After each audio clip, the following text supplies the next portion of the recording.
Surendra joining us on the phone line. Our correspondent there in Nepal. Surendra, it's over to you to bring us up to date with the rescue operations which you believe have resumed. 69 bodies have been found from the Seti River gorge yesterday evening.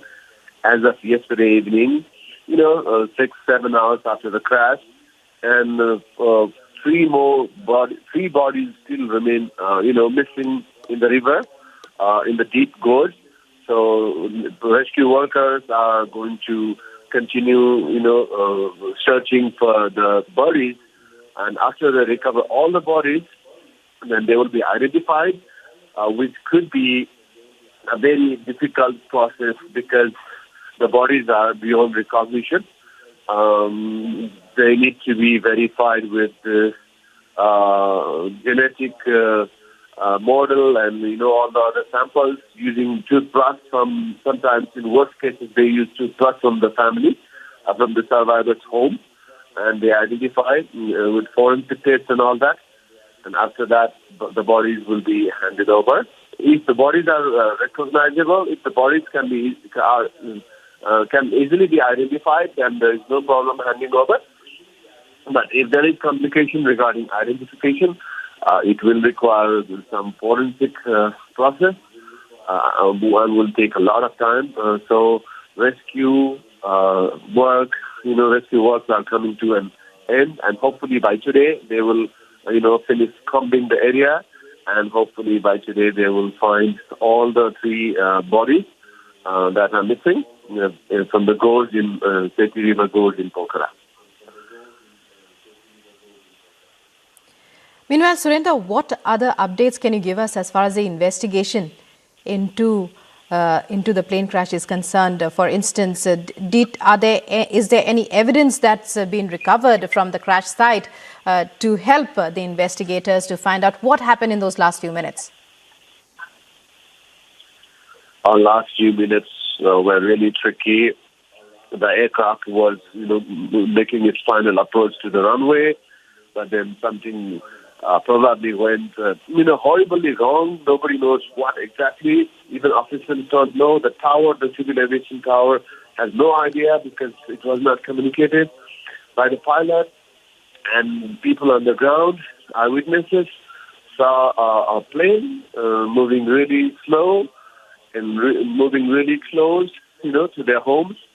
And then they saw the plane completely, out of balance, and then it inclined to one side. And then within seconds, everything was over. There was a big bang, a big boom sound as the plane crashed into the gorge of the Seti River, and then it exploded, on impact with a lot of smoke. Yes, that's right. Right. One of the worst air tragedies in Nepal in recent years, in almost 30 years to be exact. Many thanks, Surendra, for joining us there. And Nepal is in mourning today. Let's move on now to other breaking news that's coming in right now. A suspected extremist attack at a church in eastern Congo has claimed at least 10 lives and has wounded more than 3 dozen. According to the country's army, a group linked to Islamic extremists are suspected of being responsible for the bomb that went off in the Pentecostal church in the North Kivu province town of Kasindi. Congo's government has urged people to avoid crowds and be vigilant as it conducted an investigation. Videos and photographs of the attack seen by the AP showed dead bodies lying on the ground outside the church, including what appeared to be a dead child. The injured were being carried out of the church, surrounded by other people who were screaming. Violence has wrecked eastern Congo for decades as more than 120 armed groups and self-defense militia fight for land and power. And this is one such extremist group suspected to be behind this terrible attack that has claimed the lives of 10 people and injured more than 3 dozen. Nearly 6 million people are internally displaced in eastern Congo, and hundreds of thousands are facing extreme food insecurity. Fighters with the Allied Democratic Forces, a rebel organization, are believed to have links to the Islamic State group, have carried out several attacks in Kasindi, which is located on the border with Uganda. Troops from Uganda's army have been deployed to eastern Congo to try to stem the violence, but the attacks have only increased and spread. ADF attacks since April have killed at least 370 civilians and involved the abduction of several hundred more. But this is one of the deadliest attacks in recent days in eastern Congo, a church bomb that has claimed the lives of 10. Let's move on now to other top stories that we're tracking. Congress attempts to brainwash people ahead of assembly polls. A book titled Congress and Rashtra Nirman Ki Gatha distributed to the Youth Congress, which mentions Veer Savarkar and Pakistan's founder Muhammad Ali Jinnah in the same category. Bharatiya Janata Party to hold a grand roadshow of Prime Minister Narendra Modi today in the national capital. The roadshow will take place on the first day of the National Executive Meeting in honour of the Prime Minister. BJP's two-day National Executive Meeting to begin after the roadshow today. The two-day BJP National Executive Meet will be held at the NDMC Convention Centre today and tomorrow.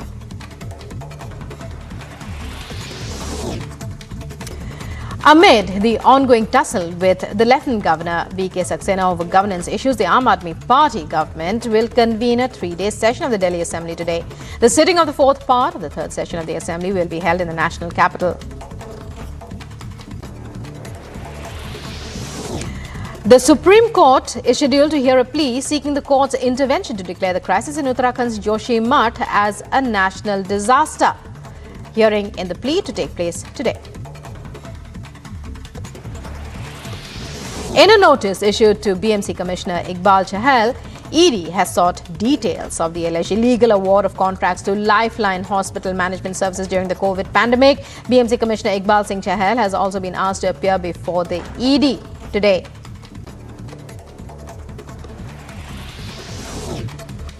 Nepal Army sources have informed that they have not rescued anyone alive from the crash site yet. Meanwhile, search operations are set to resume in Pokhara, where the plane crash of Yeti Airlines killed 68 passengers since last count. In the wake of the Yeti Airlines flight ATR 72 crash, the Nepal government has also declared a day of national mourning. Unknown miscreants created an atmosphere of terror, brandishing swords at Varavur Government Higher Secondary School during an alumni meet in Kerala's Thrissur district. Police have registered a case and a probe is underway.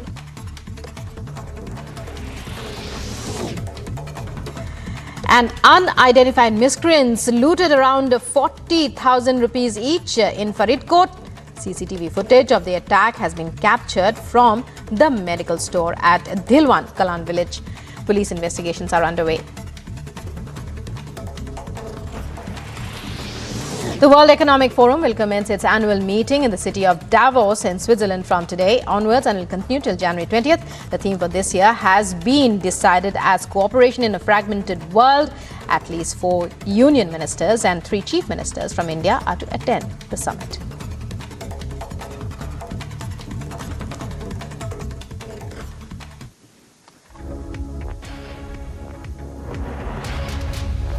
And we now bring you these colorful visuals coming in from Bihar's Gaya, where traditional dance was organized at the Bhutan Buddhist monastery there.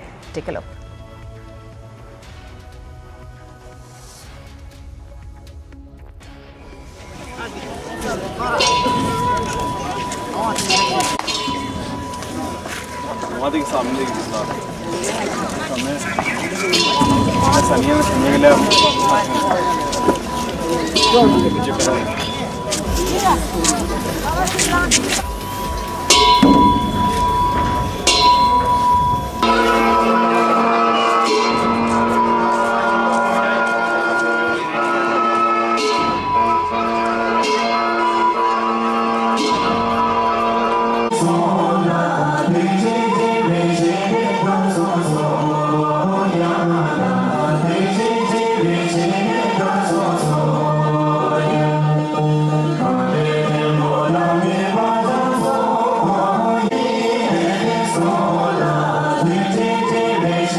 faculty have filed over 1,700 patents. Yet another reason why Amity has been conferred with the National Intellectual Property Award by Government of India for being the top Indian academic institution for patents and commercialization. When timeless European design meets cutting-edge technology, it's QO. QO, European Bath Lounges. The Global South has countries that are in a state of perpetual conflict. Some of them their own making and some of them from outside. And India has said that India will use the G20 platform to speak for the Global South, for the other marginalized countries of the world who have no voice, who deserve to be heard. It is India.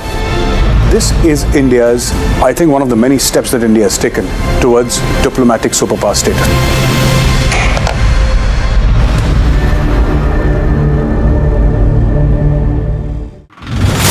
More trouble for the people of Joshimath. On one side, they have been asked to leave their houses. They have been evacuated. On the other hand, this is the water crisis which is being seen by the people of Joshimath now. Water pipes is not working properly and the supply of the water has been already stopped. एक आपने concept दिया जी जनाब का. I don't ever want to claim anything which is not done by me. I only cast my mind back to what General Patinkar and General Nirbhay Sharma had done. What I did was that I took the Ji Janab. Ji Janab was not about saying Ji Janab to everyone. It was just a symbol, a name given to an operation to say, understand the Kashmiri environment, understand the culture, understand the sensitivities.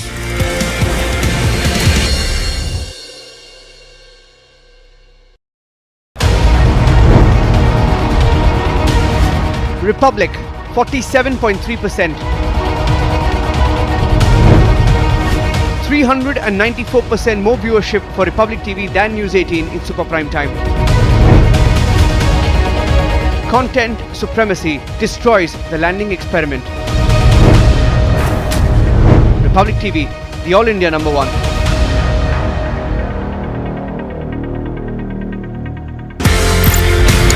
ये कहानी 1947 में जाती है sir. एक नया मुल्क बनता है पाकिस्तान. जो ऑफिसर्स हैं इंडियन आर्मी में, उनको ये बोला जाता है कि आप चूज करें आप कहां पे जाना चाहते हैं. मेरे पिताजी जनरल सैयद मेहदी हसनैन उस वक्त कैप्टन जब आर्मी के अंदर आए थे तो फर्स्ट गढ़वाल राइफल्स में आए. प्योर हिंदू सोल्जर्स कम्युनिटी जो थी पूरी, उसमें एक अकेला मुसलमान. उनके कमांडिंग ऑफिसर ने उनसे पूछा, बंटवारे के अंदर आप क्या चाहेंगे, किसी मुस्लिम यूनिट के साथ, मुस्लिम रेजिमेंट के साथ पाकिस्तान आर्मी में जाने की? जवाब जो था बहुत जबरदस्त. मैंने सोच लिया मैं उस देश में जाऊंगा, मैं उस फौज में जाऊंगा जिसमें मजहब के लिए कोई अलग जगह नहीं है.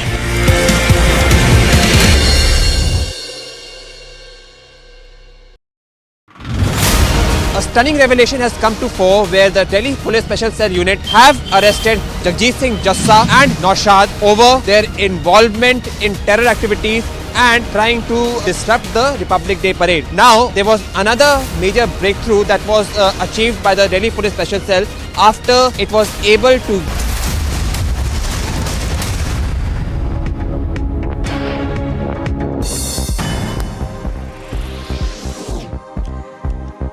And some international news now. 12 people died and over 30 were left missing as a Russian missile strike destroyed a section of an apartment building in the southern Ukrainian city of Dnipro.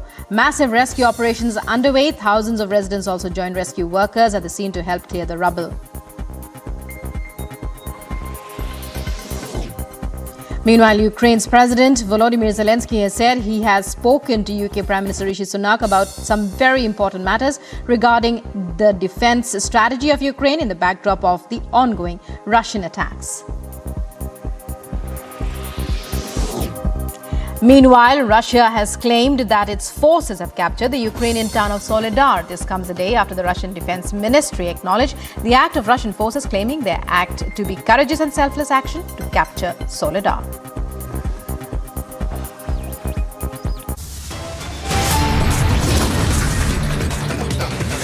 And that's all in this edition of Live and Breaking, but news and updates continue. Coming up next, Apex Court to hear plea seeking sinking of Joshimath to be declared a national disaster.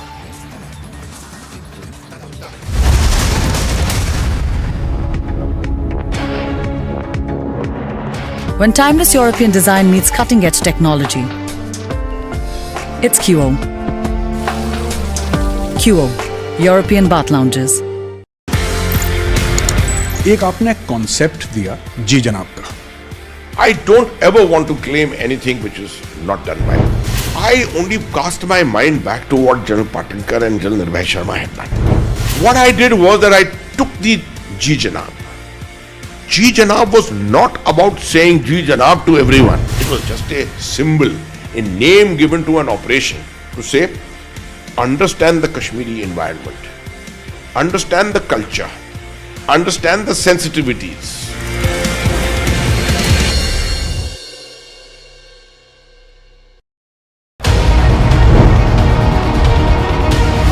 Republic, 47.3%. 394% more viewership for Republic TV than News 18 in super prime time. Content supremacy destroys the landing experiment. Republic TV, the All India number one.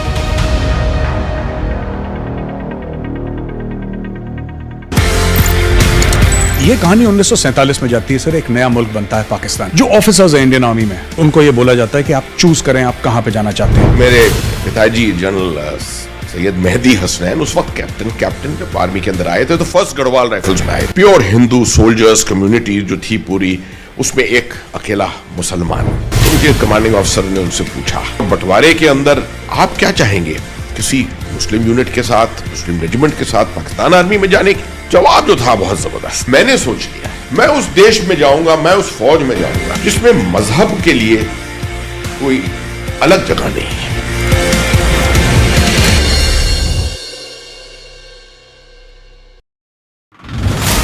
A stunning revelation has come to fore where the Delhi Police Special Cell Unit have arrested Jagjit Singh Jassa and Naushad over their involvement in terror activities and trying to disrupt the Republic Day parade. Now, there was another major breakthrough that was achieved by the Delhi Police Special Cell after it was able to get some hand grenades from at Bhalfa Dairy. There are also now reports that perhaps Naushad and Jagjit Singh Jassa would have also been involved in a target killing. The global south has countries that are in a state of perpetual conflict. Some of them their own making and some of them from outside. And India has said that India will use the G20 platform to speak for the global south, for the other marginalized countries of the world who have no voice, who deserve to be heard. It is India. This is India's, I think, one of the many steps that India has taken towards diplomatic superpower status.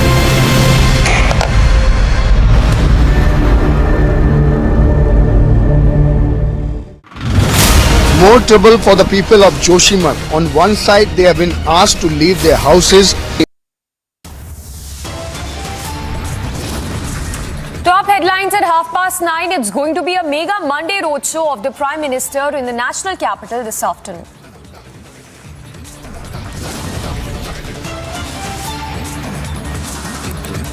BJP's two-day national executive meet to begin. After the roadshow, BJP top brass to attend the meet.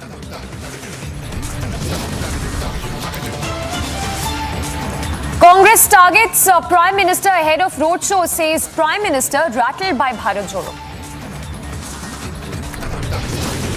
Another pre-poll controversy hits Madhya Pradesh. Congress releases book, equates Savarkar to Muhammad Ali Jinnah.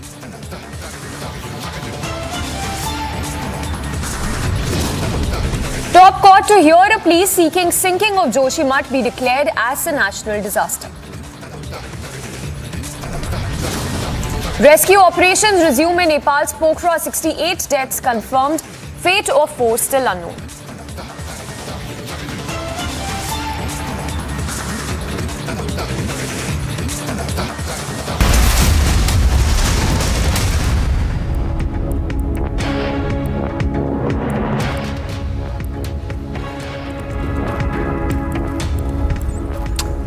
Thanks for tuning in this Monday morning. We're live and breaking. I'm Samiksha Srivastava. A lot of top stories lined over the next half an hour.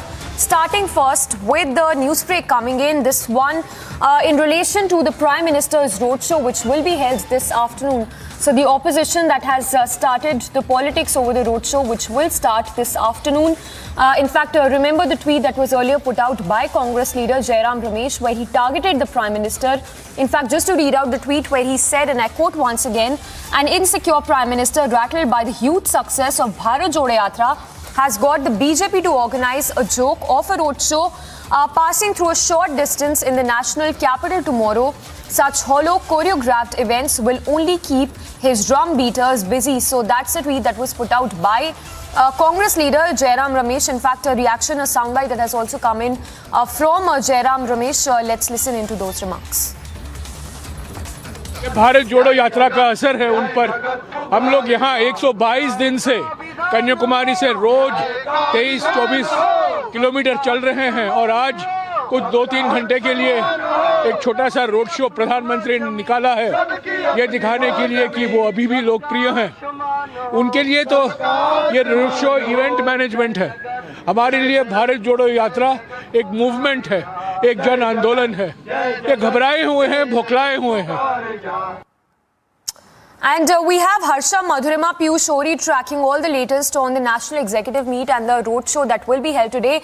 Harsha, to begin with you first, the opposition, of course, has begun with the politics of it. Take us through the political reactions that have been coming in. Congress, of course, trying to portray that how this roadshow has an eerie similarity to the Bharat Jodo Yatra of the Congress.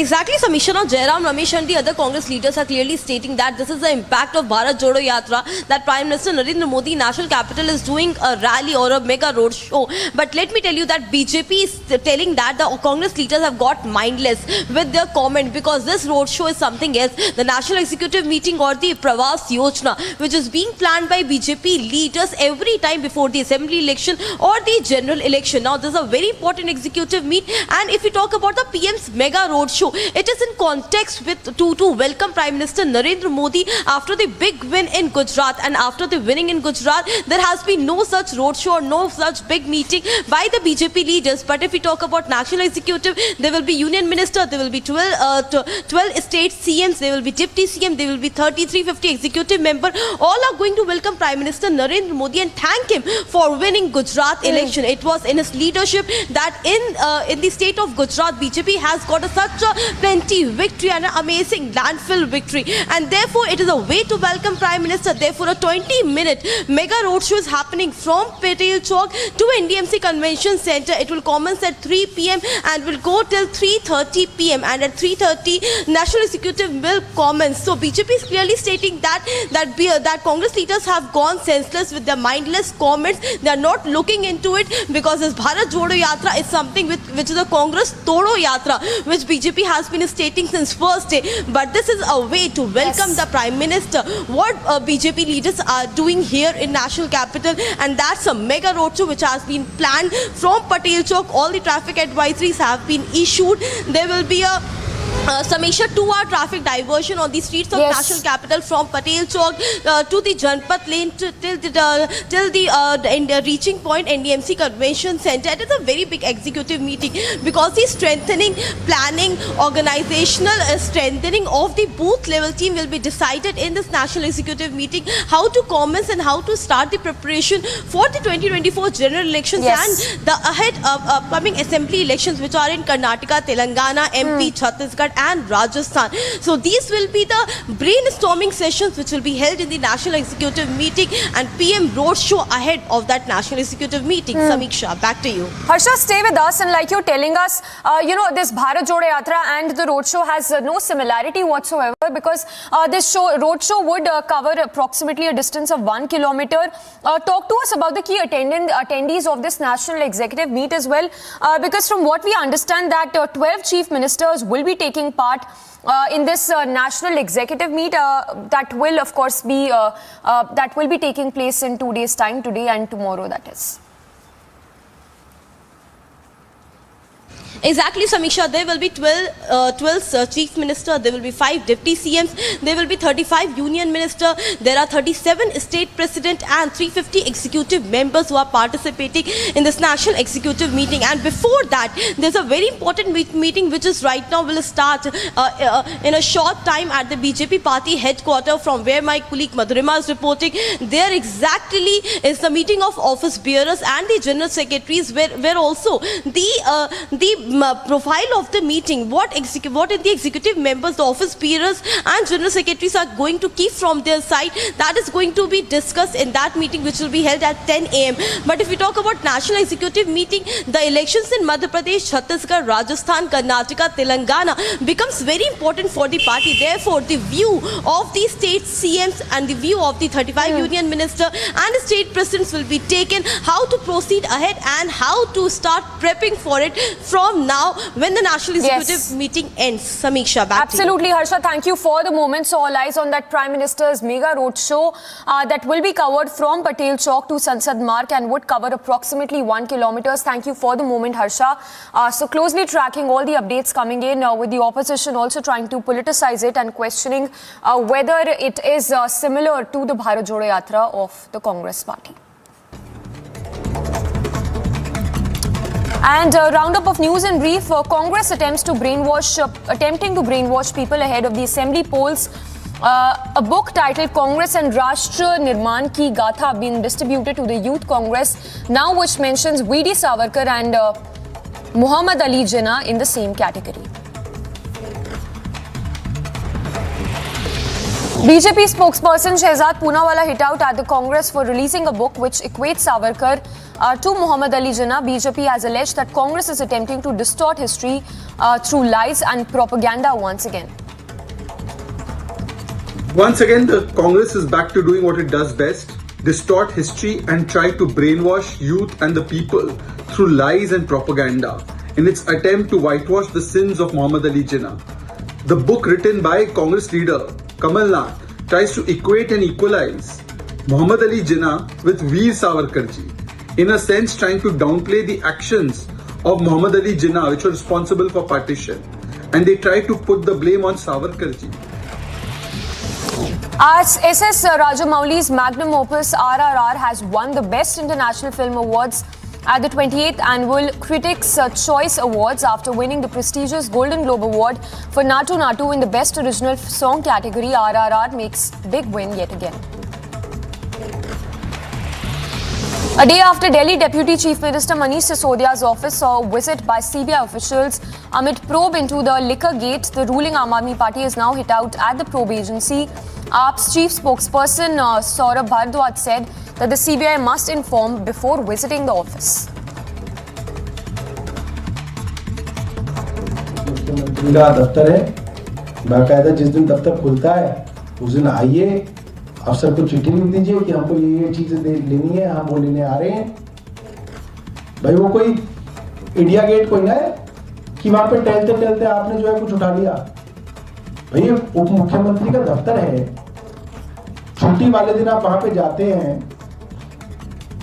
सामान ढूंढते हैं, जो सामान आपको मन करता है वो उठा के ले जाते हैं। छापा और क्या होता है, यही तो होता है।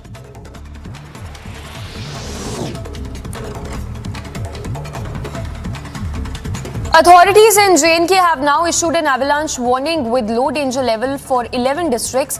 The avalanches are likely to occur above 2,000 meters and public are advised to avoid venturing in the avalanche-prone areas.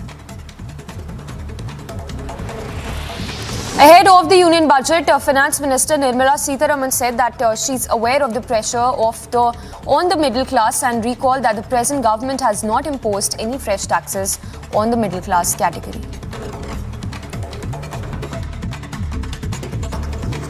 मैं आने वाले बजट के ऊपर तो कोई कुछ बोल नहीं सकती, और मैं भी मिडिल क्लास की हूं, इसीलिए थोड़ा लिबर्टी लेकर के बोलना चाहती हूं। लिबर्टी जरूर लेना आवश्यक है।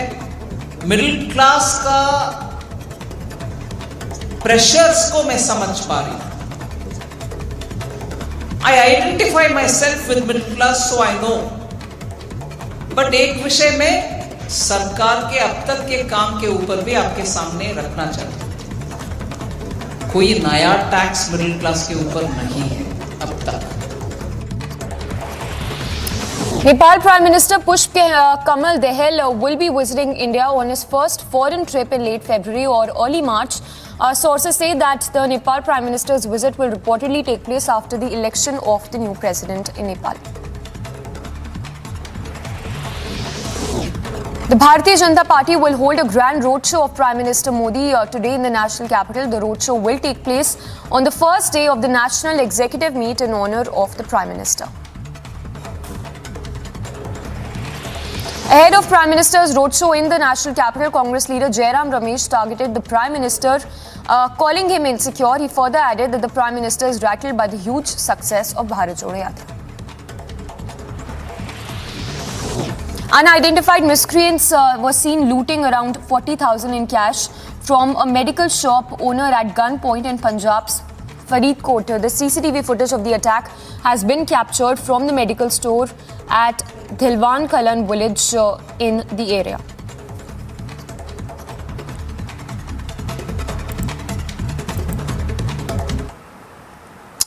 Slipping into a very short break for now, but do not go anywhere. A lot of news breaks coming up on the other side of this very short break. Another pre-poll controversy hits Madhya Pradesh. Congress releases book equates Savarkar to Jinnah. And rescue operations resume in Nepal's Pokhara. 68 deaths confirmed. Fate of 4 still hangs in balance.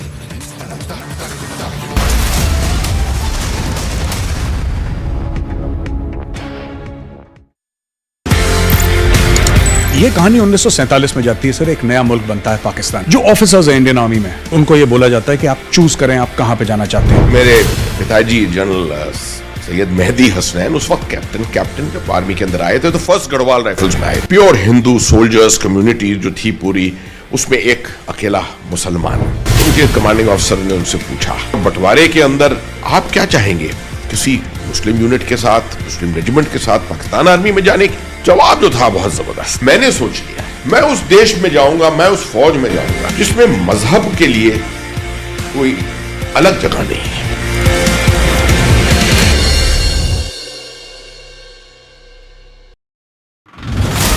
A stunning revelation has come to fore where the Delhi Police Special Cell Unit have arrested Jagjit Singh Jassa and Naushad over their involvement in terror activities and trying to disrupt the Republic Day parade. Now, there was another major breakthrough that was achieved by the Delhi Police Special Cell after it was able to get some hand grenades from at Bhalfa Dairy. There are also now reports that perhaps Naushad and Jagjit Singh Jassa would have also been involved in a target killing. The global south has countries that are in a state of perpetual conflict. Some of them their own making and some of them from outside. And India has said that India will use the G20 platform to speak for the global south, for the other marginalized countries of the world who have no voice, who deserve to be heard. It is India. This is India's, I think, one of the many steps that India has taken towards diplomatic superpower status.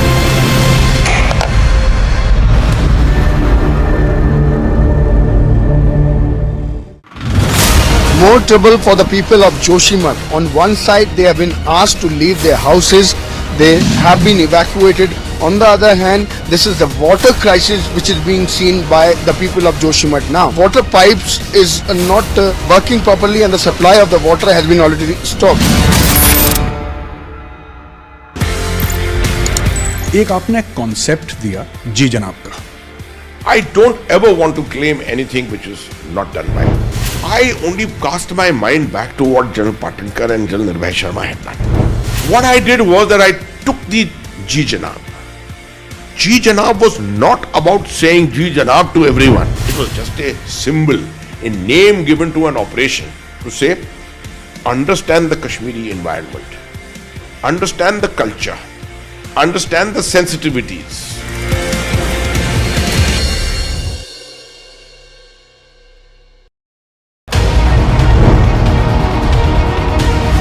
Republic, 47.3%. 394% more viewership for Republic TV than News 18 in Super Prime Time. Content supremacy destroys the landing experiment. Republic TV, the All India number one.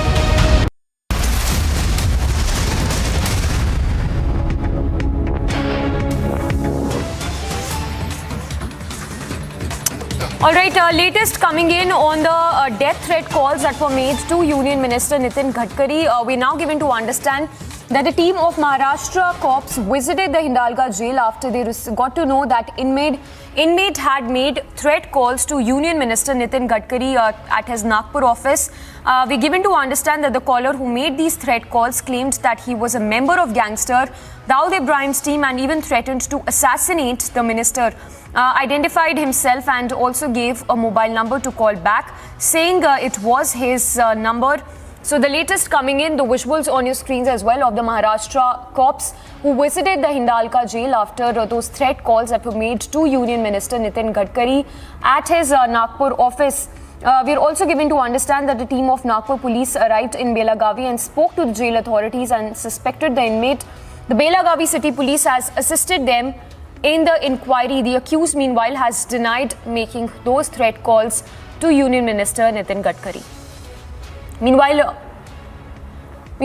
latest coming in that the Nagpur police suspect that the accused is Shreyas alias, who's been identified as Tejas Pujari from Mangaluru, who's lodged in the Hindalga jail. Well, the first visuals that we are also putting on the screens right now is of the accused who's been identified.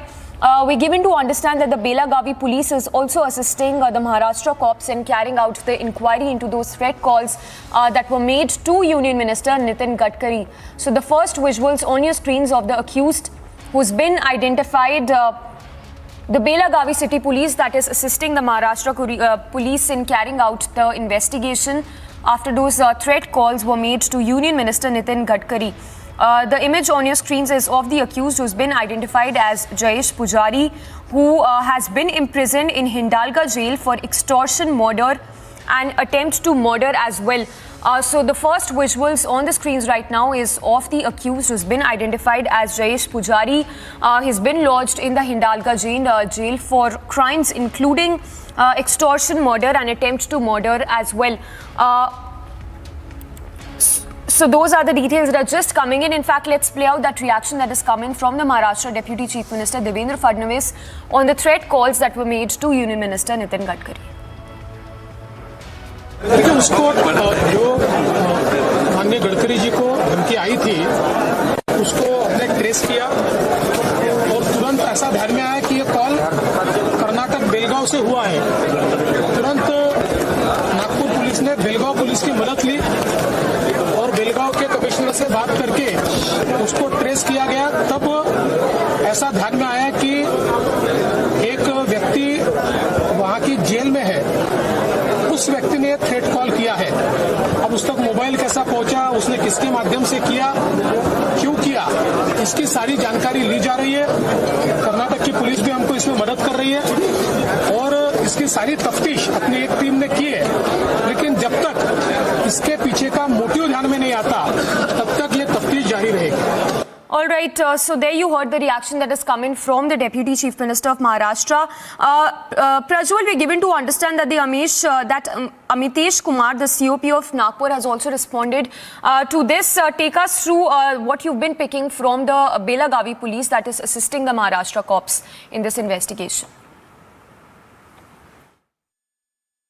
A diary has been taken from Shreyas alias Jayesh alias Tejas Pujari, who is a history sheeter in Karnataka because his history of committing crimes, extortion, murders, attempt to murders, as well as threats to VIPs and VVIPs is known across Karnataka, and he has a huge network. He had lastly associated himself with the D company, but there has been no sort of history sheet against him when it comes to terms of the connection with D company. But he is said to be, he's said to be a history sheeter because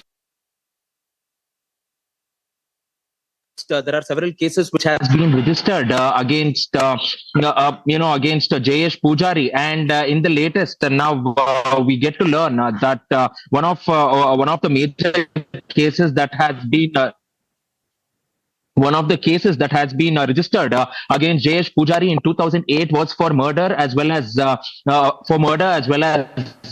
extortion and dacoity was in 2008 in Uppinangadi police station. In 2006 he was awarded a death penalty. In 2016, I beg your pardon, in 2016 a death penalty was awarded, but later his death penalty was reduced to a life sentence. And in 2018 he had also made a threat call to the then IGP of the North, who is the present ADGP of Karnataka for law and order, Alok Kumar. And after which it is also now being understood that in 2019 he was shifted to the Mysuru jail because of the fact that he had a huge network over here in Belagavi at the Hindalga jail, where he had formed teams to go on and make threat calls to VIPs and VVIPs, and it is being understood that he ran his extortion racket out of this particular jail. Now it is now being, the cops are trying to match the voice samples in terms of the calls that the Union Minister for Road and Transport had received, his office had received, and 3 calls were received over here, Samiksha, and therefore in that regard the ATS as well as the Nagpur police came in all the way from Maharashtra to the Hindalga jail. They interrogated him, and finally links are pointing out that Jayesh Pujari was the one who had gone on to make calls. Now there has been a dairy which has already been seized by the Commissioner of Police for Nagpur, Amitesh Kumar, and he's gone on to reveal that an FIR has already been filed and cases has been registered under sections 503 and 504 as well. So all said and done now, this is something which we will need to look out for, because there is a larger extortion nexus here. There is a larger nexus which also points out that this extortion has been going for years in Belagavi, but authorities had not tended to it. We will have to wait in for the official information from the Nagpur police as to what are the contents of the dairies and who were these high profile targets that Jayesh Pujari had gone on to make calls to. Like Prajwal is telling us, Jayesh Pujari, the accused who's lodged in the Hindalga jail, has been identified. He's known for making extortion calls. He's been imprisoned for on charges of extortion, murder and attempt to murder as well. In fact, a reaction that has come in from the Nagpur cop as well. Let's listen into what the police official has to say. इसमें एक हमने कल offence register किया है Dhantoli police station में 385, 387 जो extortion के sections होते हैं, 506 भी धमकी देने का, 507 आईपीसी इसके अंतर्गत गुना दाखिल किया गया है। तपास अभी शुरू है। हमारी टीम रश की थी बेलगांव के लिए। वहाँ तपास में ऐसा निष्पन्न हुआ है कि एक आरोपी बेलगांव जेल के अंदर से ये कॉल किया था। अभी उसके पास से हमारी पुलिस टीम्स ने झड़ती वगैरह ली है, एक डायरी उसके पास से मिला है। बाकी टीम उसको वहाँ पे इंट्रोगेट कर रही है जेल अथॉरिटी से परमिशन के बाद। तपास बहुत ही प्रिलिमिनरी स्टेज पे है, इसके बारे में डिटेल्स आपको समय पे दिया जाएगा। आरोपी का नाम और जहाँ से उसने फोन किया था जेल से, फांसी की सजा भी उसको हुई है इसके बाद। जेल ये जो आरोपी है, ये इसके ऊपर पहले 302, 392 का एक ऑफेंस 2008 का था। उस ऑफेंस में ये 2018 में इसको फांसी की सजा हुई थी। तब से वो जेल में है। इसका रिकॉर्ड पहले भी और भी ऑफेंसेस, जेल से भाग जाने का या फिर और भी लोगों को इस प्रकार की धमकी की कॉल करने की, इस प्रकार की उसकी क्राइम रिकॉर्ड है। अभी तपास टीम्स हमारी वहाँ पे है, जेल अथॉरिटीज़ के साथ मिलके वहाँ पे इंट्रोगेशन वगैरह शुरू है। योग्य समय पे आपको और डिटेल्स दिए जाएंगे। इसका नाम और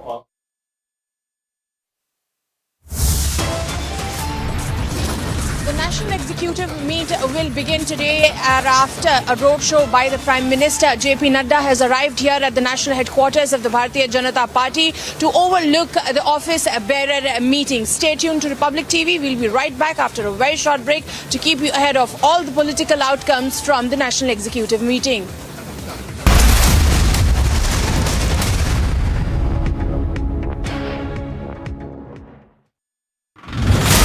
A stunning revelation has come to fore where the Delhi Police Special Cell Unit have arrested Jagjit Singh Jassa and Naushad over their involvement in terror activities and trying to disrupt the Republic Day parade. Now, there was another major breakthrough that was achieved by the Delhi Police Special Cell after it was able to get some hand grenades from at Bhalfa Dairy. There are also now reports that perhaps Naushad and Jagjit Singh Jassa would have also been involved in a target killing.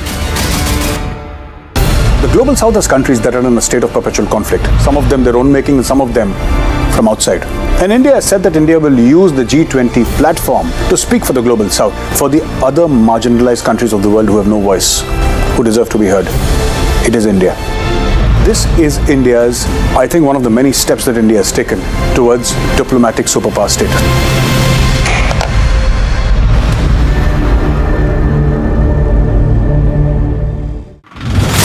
More trouble for the people of Joshimath. On one side, they have been asked to leave their houses. They have been evacuated. On the other hand, this is the water crisis which is being seen by the people of Joshimath now. Water pipes is not working properly and the supply of the water has been already stopped. एक आपने concept दिया जी जनाब का. I don't ever want to claim anything which is not done by me. I only cast my mind back to what General Patinkar and General Nirbhay Sharma had done. What I did was that I took the Ji Janab. Ji Janab was not about saying Ji Janab to everyone. It was just a symbol, a name given to an operation to say, understand the Kashmiri environment, understand the culture, understand the sensitivities.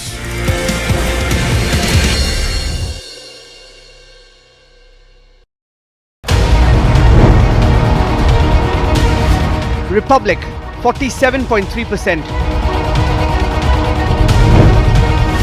394% more viewership for Republic TV than News 18 in super prime time.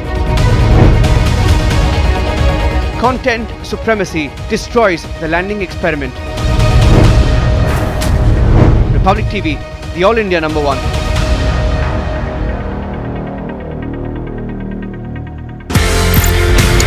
ये कहानी 1947 में जाती है sir. एक नया मुल्क बनता है पाकिस्तान. जो ऑफिसर्स हैं इंडियन आर्मी में, उनको ये बोला जाता है कि आप चूज करें आप कहां पे जाना चाहते हैं. मेरे पिताजी जनरल सैयद मेहदी हसनैन उस वक्त कैप्टन जब आर्मी के अंदर आए थे तो फर्स्ट गढ़वाल राइफल्स में आए. प्योर हिंदू सोल्जर्स कम्युनिटी जो थी पूरी, उसमें एक अकेला मुसलमान. उनके कमांडिंग ऑफिसर ने उनसे पूछा, बंटवारे के अंदर आप क्या चाहेंगे, किसी मुस्लिम यूनिट के साथ, मुस्लिम रेजिमेंट के साथ पाकिस्तान आर्मी में जाने की? जवाब जो था बहुत जबरदस्त. मैंने सोच लिया मैं उस देश में जाऊंगा, मैं उस फौज में जाऊंगा जिसमें मजहब के लिए कोई अलग जगह नहीं है.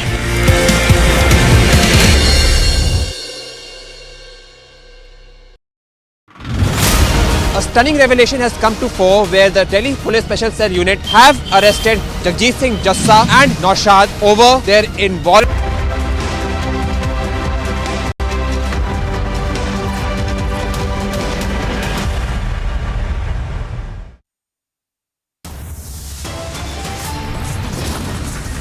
It's going to be a mega Monday roadshow for the Prime Minister in the national capital this afternoon.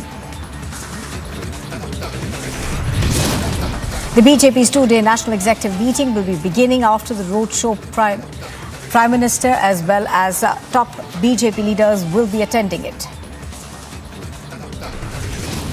Congress targets Prime Minister ahead of the roadshow, says the Prime Minister is rattled by the Bharat Jodo Yatra.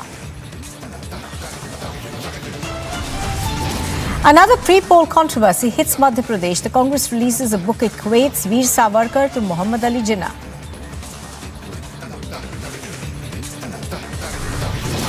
Apex Court to hear a plea seeking sinking of Joshimath to be declared as a national disaster. And rescue operations resume in Nepal's Pokhara. 68 deaths are confirmed. Fate of 4 is unknown.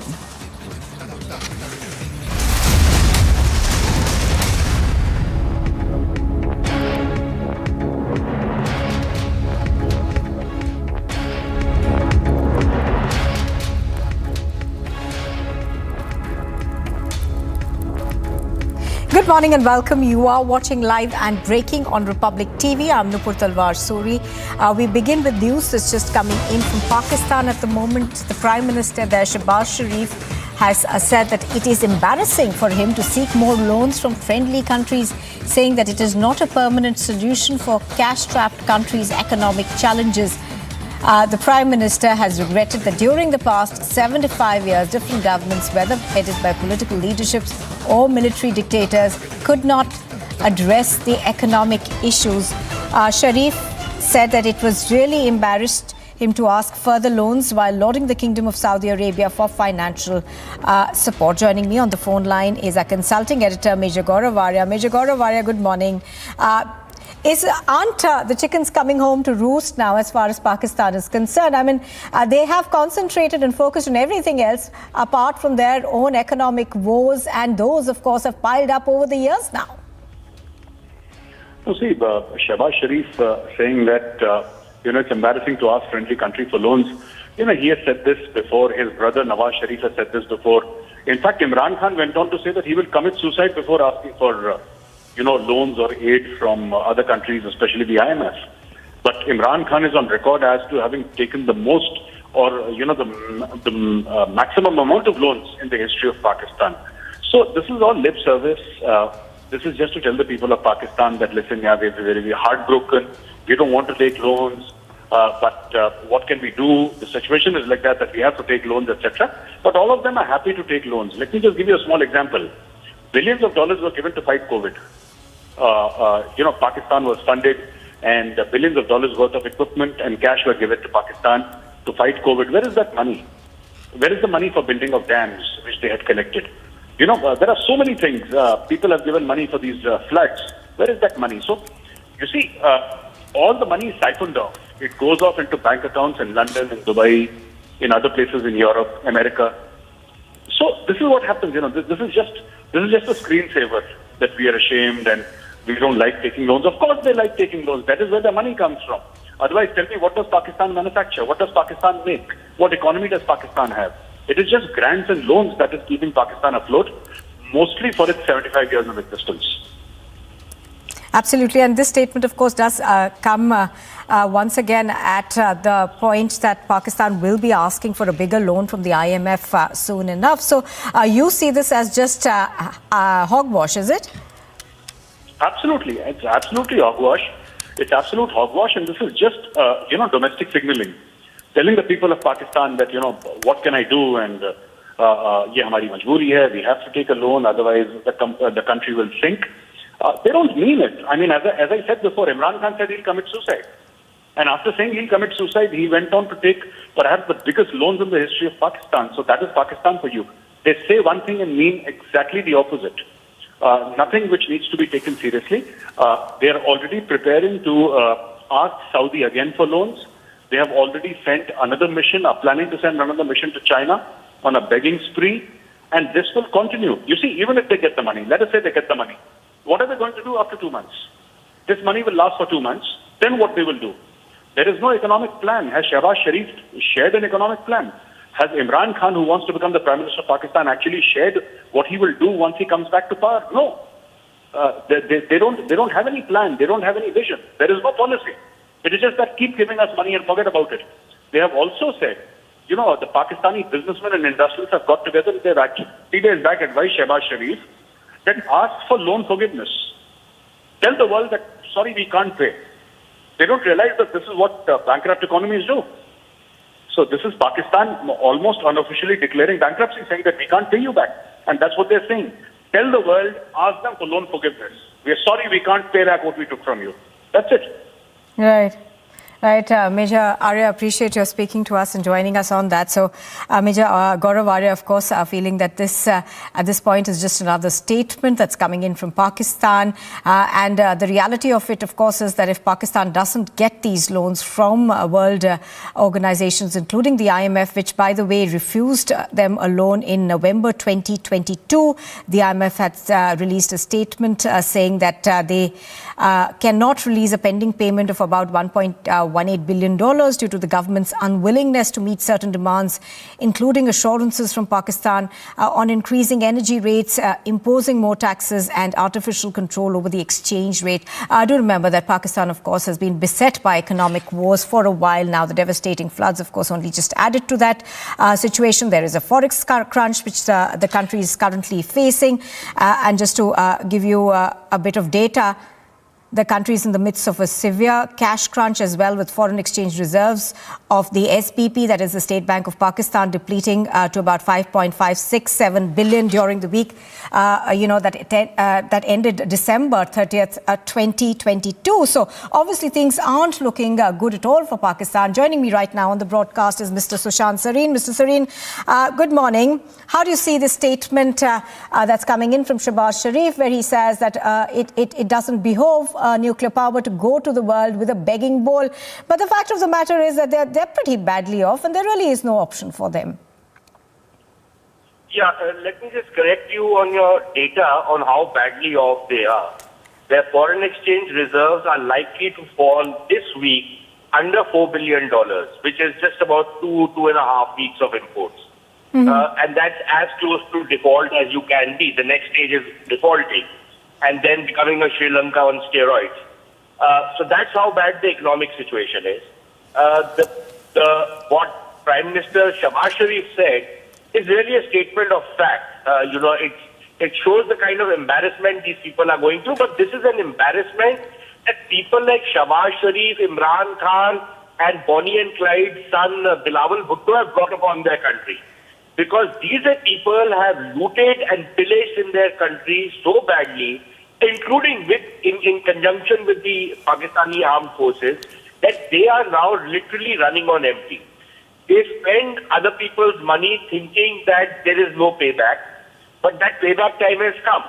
And for Mr. Shehbaz Sharif to keep, parroting this thing of nuclear weapons power, we've seen a superpower armed with nuclear weapons go bust and then break up. And I'm talking about the erstwhile Soviet Union. So this is not going to be the first time if this happens. But the fact of the matter remains, the Pakistanis produce nothing. Their only value to the world is now nuisance value. And I think the world has started realizing it. And how much of freebies are they going to be given? So frankly speaking, going forward, unless the Pakistanis are ready to reform, and by reform, it means a very deep surgery on the economic structure, which means that the entire economy will have to severely contract to come to a point where it becomes sustainable. Because the way Pakistan is right now, it's an unviable country. It's unsustainable. And I think that is a reality which has started sinking in among some people. But then, again, the moment you add your economic problems and you equate it with your nuclear weapon status, then that means that you're not thinking about the economy. You still have a chip on your shoulder. And beggars can't be choosers. And the moment the Pakistanis realize that, the better it is for them. But one last point. Yes. I think it's a perfect time for the rest of the world to use this as an opportunity to not only cut the nuisance of the Pakistan army to size, but also to get a firmer control over Pakistan's nuclear arsenal and limit it to a point where it does not become a threat to the world. Right. And I think there needs to be better monitoring and better control over those weapon systems, because otherwise, with Pakistan being the way it is, it becomes a threat to the entire world. It's not just a threat to India. Absolutely. It's a threat to the world. Absolutely. So, Mr. Sareen, perhaps you see their nuclear weapons as a bit of a bargaining chip that the developed world has for them. Thank you for the moment for joining us. Now, we're also learning that even as economic woes, of course, continue, there appears to be a power crunch that could be hitting the country soon. There are massive power cuts across Pakistan's capital that are now being reported. All right, joining me on the broadcast right now is Colonel Rohit Dev as well. Colonel Dev, good morning. Colonel Dev, we've had a statement that's come in from the Pakistani Premier where he says that it doesn't look good for us to keep going to the world economic bodies with a begging bowl. But the fact of the matter is that they're quite badly off, and some people believe that this is just a facade that they're putting on, because they're quite used to going to world bodies, asking them for loans and defaulting them. And in a sense, this perhaps is the worst economic crisis that is facing Pakistan. Right. So you will find this as a trend. That the moment they came out of the grey list, a few months back, they have been trying to use their chip to get the funding done again.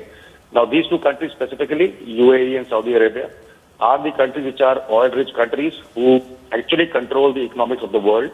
They will raise the value of the barrel as they want. So for them to give $1 billion, $3 billion, $5 billion rolling over of those USD dollars to Pakistan is actually nothing great. And half the time they use the word grant and then they say loan, and Pakistan is not being able to pay those loans back. Coming to Mr. Sharif's statement per se, and when he says that his generations of quality have failed the country, I think he's right, because that also includes in a larger part his own family who were at the helm of affairs. And Pakistan, you see typically last 7-10 years, and I will say from the time the Chinese started physical investment in Pakistan, actually it has gone into an economic abyss. And there is no way, as I see today, with the fiscal deficit having risen and the debt part risen, they are going to come to any terms of economic stability anytime soon. But yes, I just heard the last part of Mr. Sareen was saying about the bargaining chip of the nuclear part. While I agree that is correct, the other part is that the lobby of the defense manufacturing in US is quite high. They control government, they control businesses, they control wars across the world, and you can give it any cloak you want to, but they are the people who mean business. So when you give money for refurbishment of the F-16, you are actually giving money to the defense manufacturing company.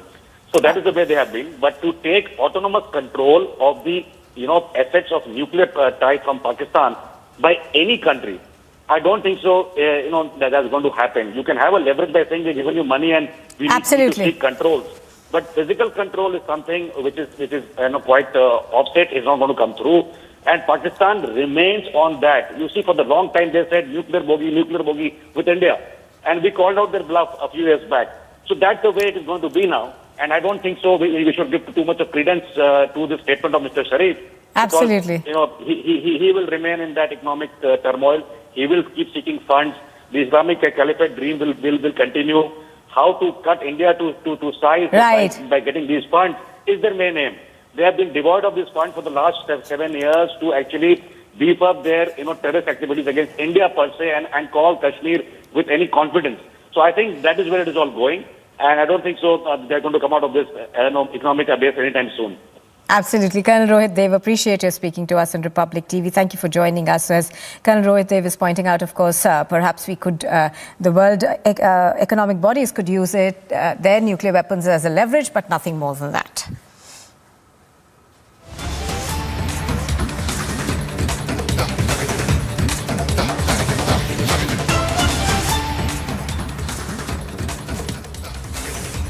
And news just coming in from China. We are learning that a massive explosion at a chemical plant in northeastern China has killed at least 2 people and left 12 people missing. Another 34 people were injured in the explosion Sunday on the outskirts of the city of Panjing in Liaoning province, east of the capital of Beijing. Let's go across to Samiksha, who's reporting on this from our Mumbai newsroom. She joins us live. Samiksha, give us more details of this particular incident, and also tell us more about what caused it. That's right, Tupur. So from what we know, this explosion happened on Sunday on the outskirts of the city of Panjin in Liaoning province, which is the east of the capital Beijing. Now, what we've given to understand from the photos of flames and thick black smoke that can be seen rising from that complex of chemical processing machinery, the damage is huge. We're given to understand 2 people have lost their lives and more than 12 people are said to be missing. In fact, another 34 people who were injured in this explosion, which happened on the outskirts, of course, of this Liaoning province of capital Beijing. Now, of course, talking about the cause of this accident, which still remains under investigation as per authorities. But people have also been posting about this on social media. They said that they felt the shock of the explosion, but the damage did not happen to extend beyond. The damage did not appear to extend beyond the plant. So, of course, it is the industrial accident there. It is the chemical factory where this explosion happened. Also remember that China, which is of course the world's second largest economy, suffers the deadly industrial accidents on a regular basis. So this is not something new. Let's not forget there was an explosion which happened in 2015 as well. at a similar chemical warehouse where people died. Approximately more than 170 people lost their lives, and similar accident, of course, happening right now. The cause of this, of course, under investigation as we speak, but the damage is said to be huge, as 2 people have lost their lives and more than 12 people are still said to be missing. All right, Samiksha reporting on that from Mumbai, joining us right now. Thank you very much. Samiksha is bringing us more details in terms of what's happened so far. We are now learning that 34 people have been injured, 12 are still missing, 2 people have been killed in this explosion that took place on the outskirts of the city of Panjin in Liaoning province, east of the capital, Beijing.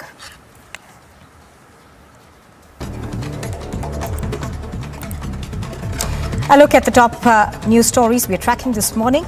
Congress has released a new book titled Congress and Rashtra Nirman Ke Gatha ahead of elections which has been distributed to the Youth Congress. Now, the book sparked a controversy as Veer Savarkar and Pakistan's founder Muhammad Ali Jinnah have been mentioned in the same category. The BJP spokesperson Shehzad Poonawalla hit out at the Congress party for releasing the book which equates Savarkar and Jinnah. The BJP alleges that the Congress is attempting to distort history through lies and propaganda. Once again, the Congress is back to doing what it does best: distort history and try to brainwash youth and the people through lies and propaganda in its attempt to whitewash the sins of Muhammad Ali Jinnah. The book, written by Congress leader Kamal Nath, tries to equate and equalize Muhammad Ali Jinnah with Veer Savarkar ji, in a sense trying to downplay the actions of Muhammad Ali Jinnah which were responsible for partition, and they try to put the blame on Savarkar ji. S.S. Rajamouli's magnum opus RRR has won the Best International Film Award at the 20th Annual Critics' Choice Award after winning the prestigious Golden Globe Award for Natu Natu in the Best Original Song category. RRR, of course, has made yet another big win. A day after Deputy Chief Minister Manish Sisodia's office saw a visit by CBI officials amid a probe in the excise policy case, the ruling Aam Aadmi Party has hit out at the probe agency. The Aam Aadmi Party's chief spokesperson said that the CBI must inform before visiting their office.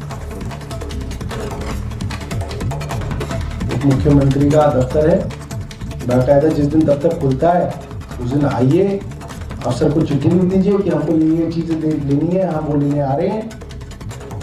भाई वो कोई India gate कोई ना है कि वहां पे टहलते टहलते आपने जो है कुछ उठा लिया। भाई उप मुख्यमंत्री का दफ्तर है, छुट्टी वाले दिन आप वहां पे जाते हैं, सामान ढूंढते हैं, जो सामान आपको मन करता है वो उठा के ले जाते हैं, छापा और क्या होता है, यही तो होता है। Authorities in Jammu and Kashmir have issued an avalanche warning with low danger level for 11 districts. The avalanches are likely to occur above 2,000 meters, and the public is advised to avoid venturing to avalanche-prone areas. Ahead of the union budget, the Finance Minister Nirmala Sitharaman has said that she is aware of the pressures of the middle class and recalled that the present government has not imposed any fresh taxes on them.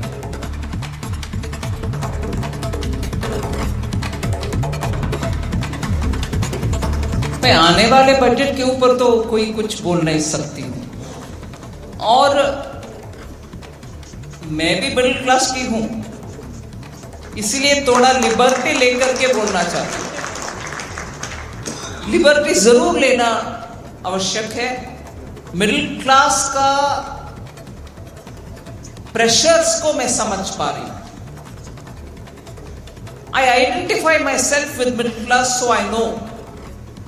But एक विषय में सरकार के अब तक के काम के ऊपर भी आपके सामने रखना चाहता हूं।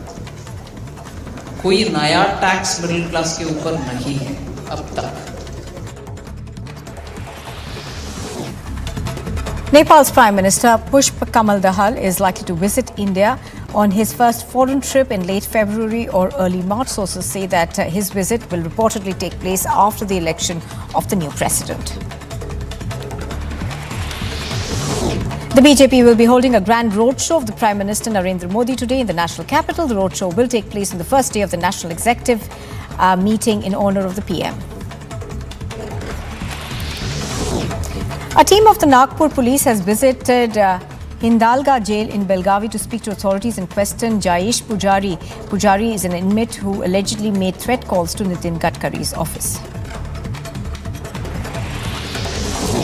Unidentified miscreants have looted around 40,000 rupees in cash from a medical shop owner at gunpoint in Punjab's Faridkot. CCTV footage of the attack has been captured from the medical store at Dhilwan Kalan village. Police investigation is underway.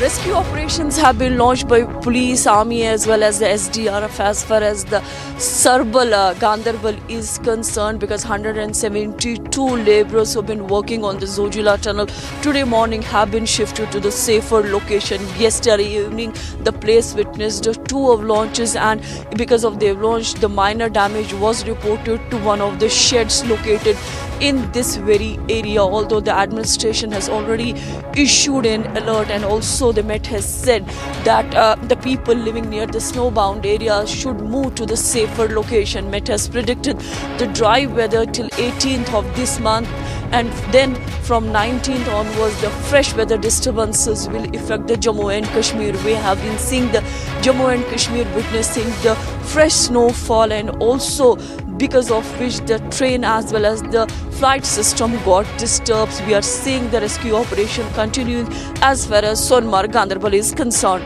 With Vijay Firdoswani, I'm Zina Zishan Fazal for Republic in Central Kashmir.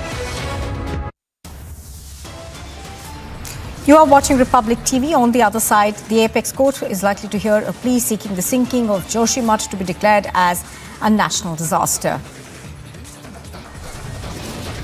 Rescue operations resume in Nepal's Pokhara. 68 deaths are confirmed. The fate of 4 people is still unknown.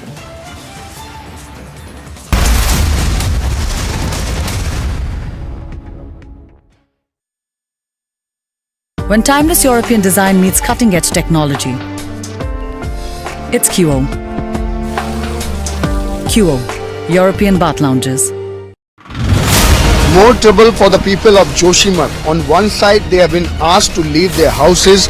They have been evacuated.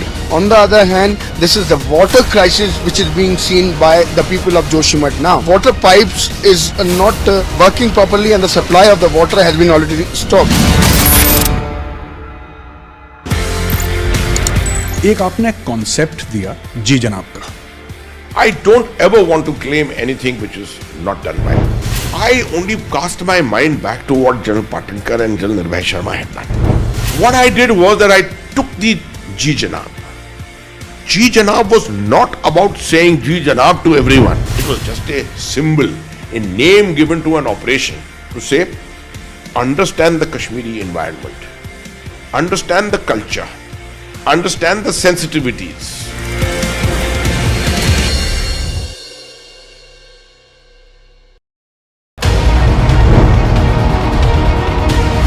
Republic, 47.3%. 394% more viewership for Republic TV than News 18 in super prime time. Content supremacy destroys the landing experiment.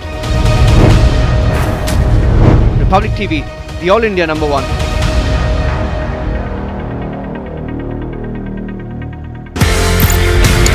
ये कहानी 1947 में जाती है sir. एक नया मुल्क बनता है पाकिस्तान. जो ऑफिसर्स हैं इंडियन आर्मी में, उनको ये बोला जाता है कि आप चूज करें आप कहां पे जाना चाहते हैं. मेरे पिताजी जनरल सैयद मेहदी हसनैन उस वक्त कैप्टन जब आर्मी के अंदर आए थे तो फर्स्ट गढ़वाल राइफल्स में आए. प्योर हिंदू सोल्जर्स कम्युनिटी जो थी पूरी, उसमें एक अकेला मुसलमान. उनके कमांडिंग ऑफिसर ने उनसे पूछा, बंटवारे के अंदर आप क्या चाहेंगे, किसी मुस्लिम यूनिट के साथ, मुस्लिम रेजिमेंट के साथ पाकिस्तान आर्मी में जाने की? जवाब जो था बहुत जबरदस्त. मैंने सोच लिया मैं उस देश में जाऊंगा, मैं उस फौज में जाऊंगा जिसमें मजहब के लिए कोई अलग जगह नहीं है.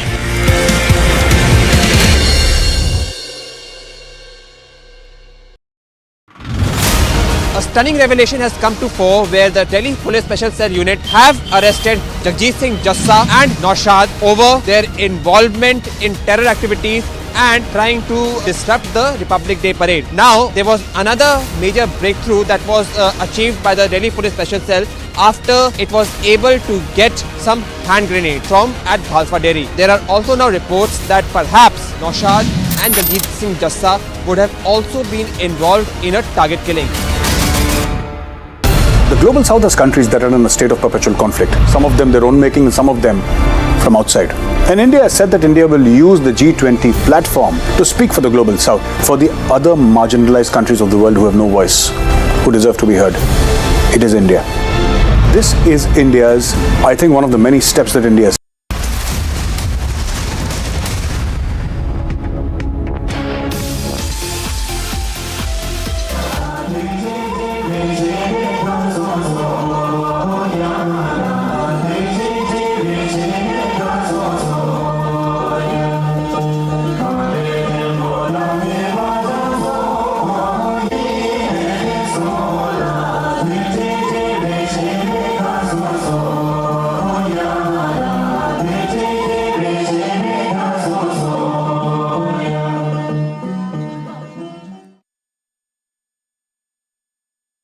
When timeless European design meets cutting-edge technology, it's QO. QO, European Bath Lounges. Republic, 47.3%. 394% more viewership for Republic TV than News 18 in super prime time. Content supremacy destroys the landing experiment. Republic TV, the All India #1.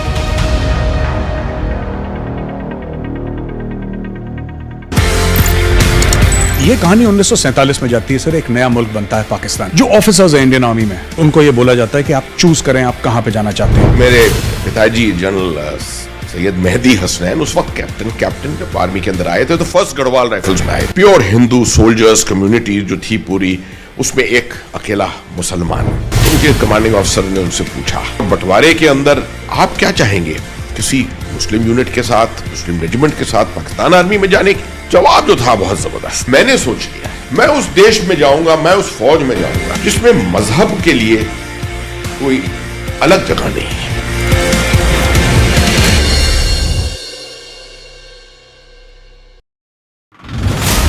A stunning revelation has come to fore where the Delhi Police Special Cell Unit have arrested Jagjit Singh Jassa and Naushad over their involvement in terror activities and trying to disrupt the Republic Day parade. Now, there was another major breakthrough that was achieved by the Delhi Police Special Cell after it was able to get some hand grenades from at Bhalfa Dairy. There are also now reports that perhaps Naushad and Jagjit Singh Jassa would have also been involved in a target killing.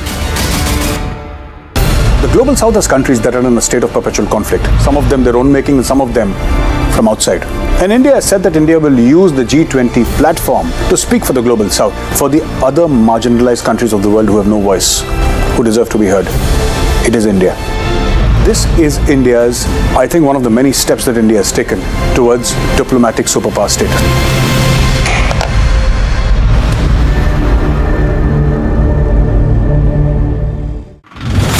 More trouble for the people of Joshimath. On one side, they have been asked to leave their houses. They have been evacuated. On the other hand, this is the water crisis which is being seen by the people of Joshimath now. Water pipes is not working properly and the supply of the water has been already stopped. एक आपने concept दिया जी जनाब का। I don't ever want to claim anything which is not done by me. Prime Minister Modi set to hold a mega roadshow in the national capital today.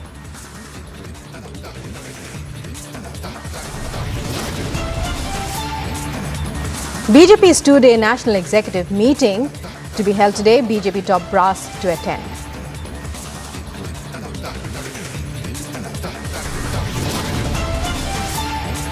Apex court to hear a plea seeking sinking of Joshimath be declared as national disaster.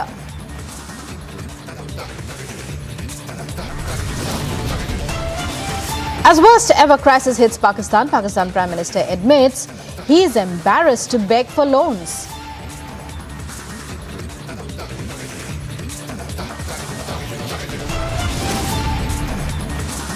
Massive explosion at a chemical plant in China. At least 2 dead, 12 reported missing.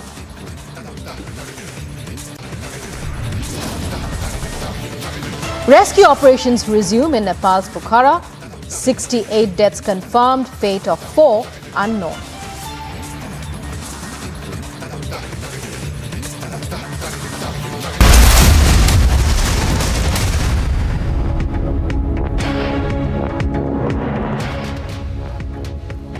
Hello and welcome. You're watching Live and Breaking on Republic. I'm Rukma with you. And in news that's breaking in from Afghanistan now, Afghanistan security authorities have confirmed that Mursal Nabizada, a former Afghan member of parliament and one of her security guards, were on Sunday killed in Kabul. Mursal Nabizada, a former representative of Laghman province in the Afghan parliament, was killed by unknown gunmen in Kabul city's 12th district. Reports suggest unknown gunmen entered Mursal Nabizada's home in the Ahmed Shah Baba Mena locality in Kabul city's 12th district. The gunmen shot dead 2 people. And one of the persons who was shot dead was the MP.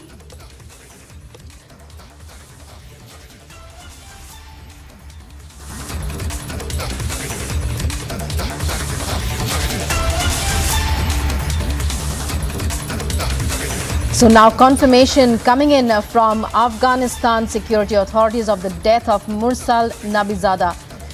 And to tell our viewers more about Mursal Nabizada, she is a former Afghan she's a former Afghan member of parliament. Gunmen entered her home and shot her and her guard, a security guard, dead.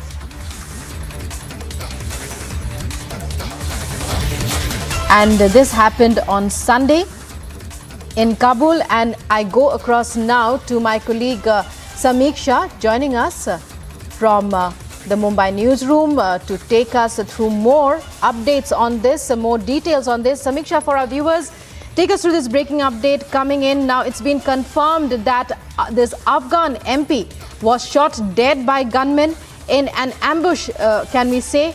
They broke into her home. Gunmen broke into her home and shot her dead. Tell us more.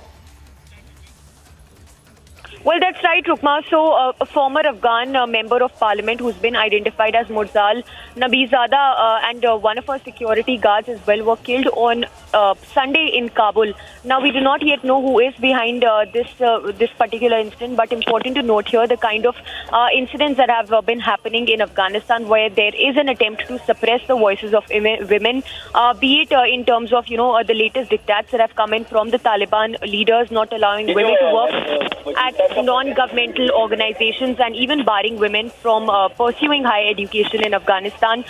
In fact, talking about this latest incident, we are given to understand that it was on 4th of January when several blasts were heard in Afghanistan's capital, Kabul. The blasts, of course, come 3 days after at least 10 people were killed and 3 others were seriously injured in an explosion which happened at the Kabul military airport. So there have been a series of blasts that have been taking place in the capital of Afghanistan, Kabul. In fact, the Taliban's interior minister spokesperson also said that the explosion caused injuries close to the military airport's main gate in Kabul. So, yes, of course, this is the latest incident in which the former Afghanistan member of parliament lost her life. It was her security guard as well who was with her, who was also killed in this blast. We do not yet know who was behind this attack, but those were unknown gunmen who seem to have entered the former Afghan members of parliament's house. In Kabul, in the 12th district, the gunmen shot dead 2 people, which included, of course, this Afghan member of parliament, former Afghan member of parliament, and her security personnel. Rukma.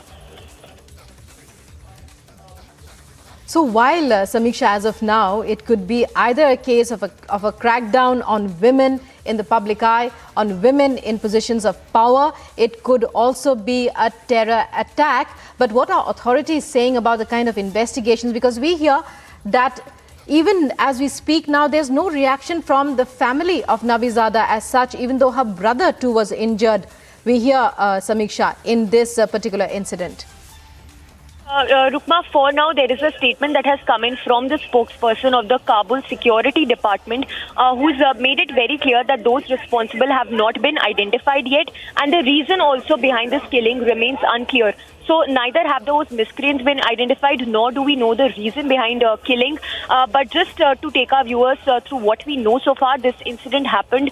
It happened on Sunday when these miscreants, they entered the house of the former MP. The gunmen shot dead not just the former Afghan MP but also her security personnel. Also important to note here that this comes amid recent spate in terror activities in Afghanistan. Remember, there was a blast that occurred in front of the Ministry of Foreign Affairs in Kabul on Sunday, and a series of blasts in fact to have happened in Afghanistan's capital Kabul on January 4th. So there's been a spate in blasts that have been happening in Afghanistan, and a brutal crackdown when it comes to suppressing of women voices. We know, of course, how women are now no longer allowed to work at those non-governmental organizations. Countries have also come out openly how they condemn this kind of crackdown that is happening in Afghanistan. And amidst all this, we see it's a woman former Afghan MP who was shot dead inside her own house. Rukma. Many thanks, Samiksha, for joining us there and for bringing us up to speed on that. So Mursal Nabizada, it's been confirmed by Afghan security authorities, has been shot dead. She's a former Afghan MP, but details are still awaited. Moving on now, we get you news from Maharashtra's Gadchiroli, and reports are coming in of firing by Maoists on a police team in Vedampalli forest area of Aheri Tehsil in Gadchiroli after retaliatory action from police yesterday. 20 to 25 Naxals fled into the forest. Police seized weapons and material from the spot. We'll try and get you more details, but right now what we are hearing that Maoists in retaliation for yesterday's crackdown by the police opened fire at a police team in Gadchiroli in Maharashtra. That's all as far as the details we have as of now are concerned. Yesterday, the Maoists had fled into the forest under the police crackdown, but today we are hearing that they opened fire at a police company in Gadchiroli in Maharashtra.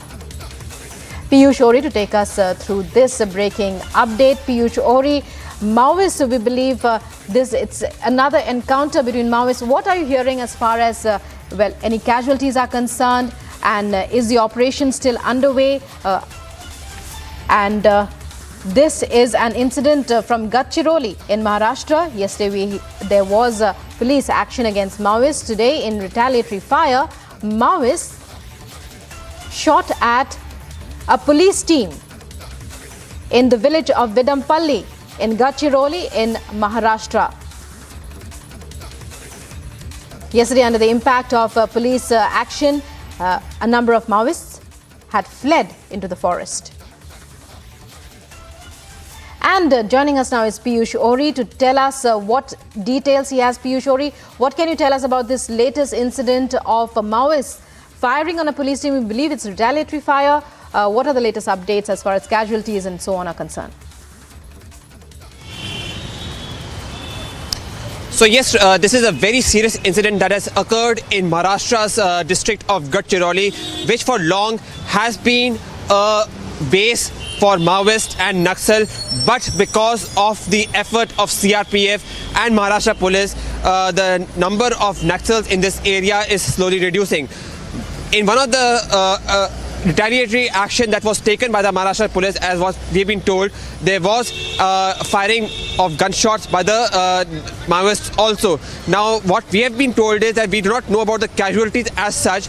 The operations is going, but yes, after a long time, we are getting to hear that there has another action in Gadchiroli area between the Maoists and the security forces because of the tough action that was taken by the security agencies in the past. You never got to hear the such kind of actions, at least in Gadchiroli. But yes, with this kind of action now being reported from Gadchiroli, this is a serious news which has been coming up.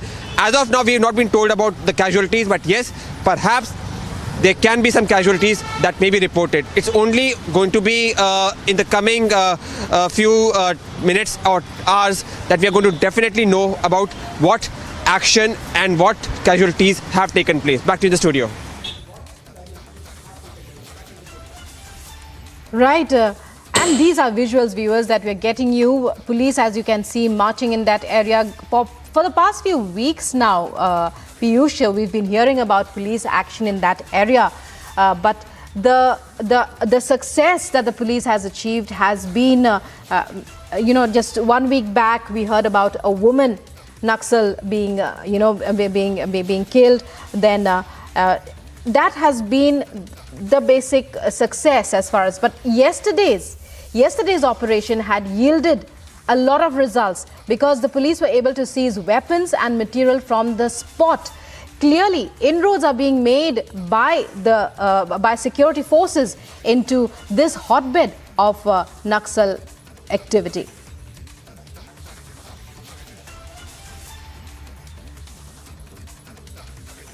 Of the continuous and persistent action by security agencies like Central Reserve Public Police Force and State Police, there has been a lot of success that have been achieved by these police forces, not only in Naxal hotbeds of Maharashtra like Gadchiroli, but also in areas of Jharkhand, Bihar, Andhra Pradesh, and also West Bengal. So yes, there has been a lot of success, but nevertheless, you also need to now understand that there are some areas, at least in Chhattisgarh, where Naxals still have a strong base. So the continuous battle between the security forces and Naxals are ongoing. But yes, it is now going to be interesting to watch that what action, what success, and unfortunately, if there are any casualties, is being reported from this action that has been taken by the Maharashtra police on the Naxal base in Gadchiroli area of Maharashtra, which, mind you, has definitely seen a lot of wearing down of Naxal forces because of the efforts of CRPF and the State Police Force. Back to you in the studio.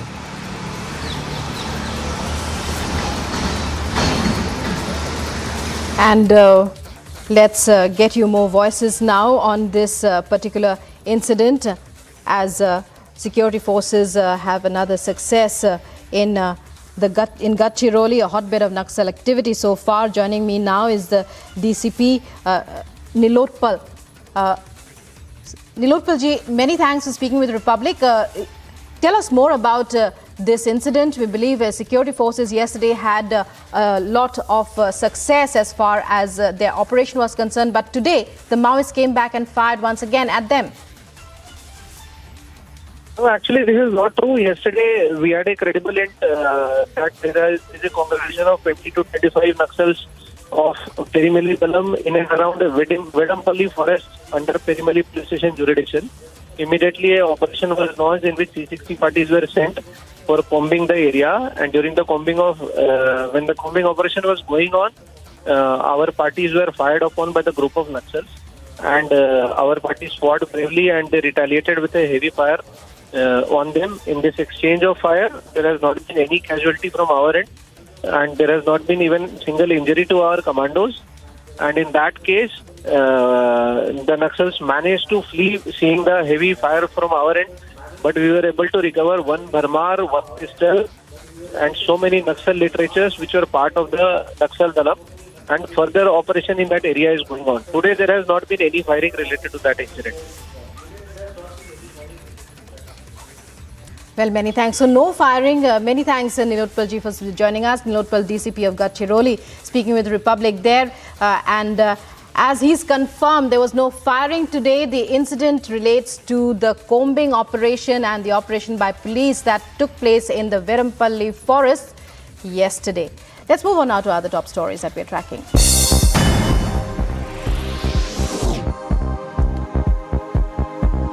12 people died, over 30 were left missing as a Russian missile strike destroyed a section of an apartment building in the southern Ukrainian city of Dnipro. Massive rescue operations underway. Thousands of residents also joined the rescue workers at the scene to help clear the rubble.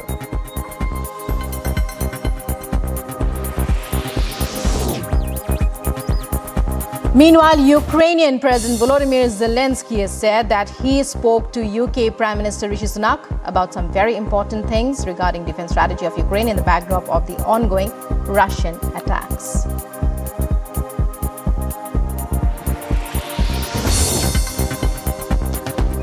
And meanwhile, Russia has claimed that their forces have captured the Ukrainian town of Soledar.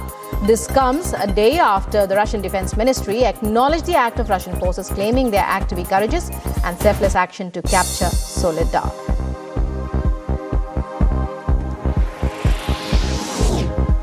Stunned residents tried to salvage belongings and rescue crews pulled survivors from beneath collapsed houses on Friday in the aftermath of a tornado spawning storm system that killed at least 9 people as it barreled across parts of Georgia and Alabama.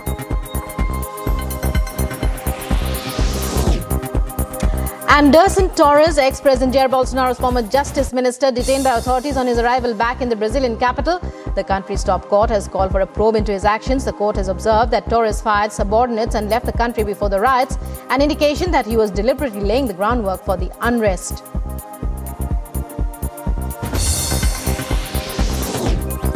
Thousands of soldiers and supporters of the Polisario Front, the Western Sahara's pro-independence movement, met in Algeria to mark the beginning of a party conference. The gathering will seek to discuss the party policy and strategy in its struggle against Morocco, which has controlled most of Western Sahara since 1975 after the withdrawal of Spanish colonists.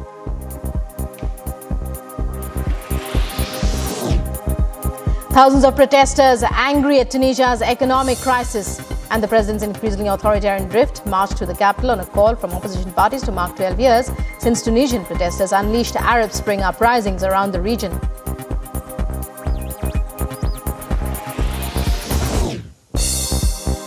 Tens of thousands of Israelis gather in central Tel Aviv to protest against plans by Prime Minister Netanyahu's new government to overhaul the country's legal system and weaken the Supreme Court.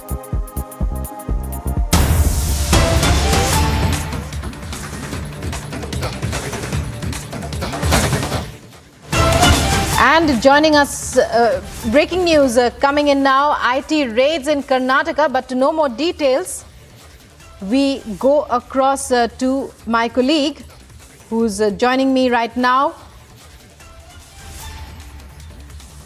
So we are hearing about Karnataka Congress Kisan Cell leader Akmal's house in Chikmagaluru being raided. 8 officials raided his house early this morning, and a team of 8 people raided the Karnataka Kisan leader's home. And not just his home, but his coffee estate as well. And Prajwal, my colleague, joining me to give me more details about what can you tell us about these raids, Prajwal? Now we're getting to understand that these raids happened earlier this morning by a team of 8 IT officials in Chikmangalore's Sharif Gully, and it is now mainly being understood that Congress leader Akmal's residence as well as his coffee estates too have been raided by the IT officials. And all these, it is initially being understood that the Congress leader Akmal had evaded taxes too. It's something that is being learned now, but more details are to be given by the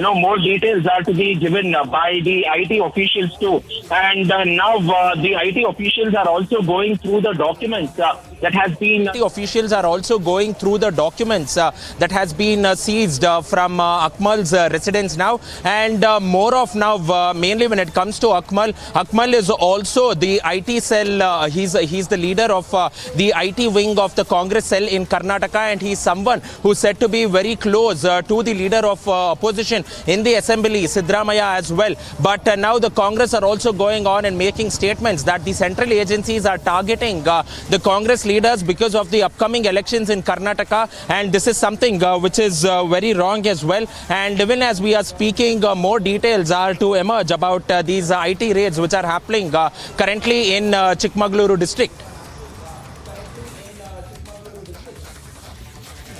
And well, many thanks, Prajwal. You keep your eyes on that story. We'll be coming back to you for more later on. Time now for a short break. On the other side, Prime Minister Modi set to hold mega roadshow in the national capital today.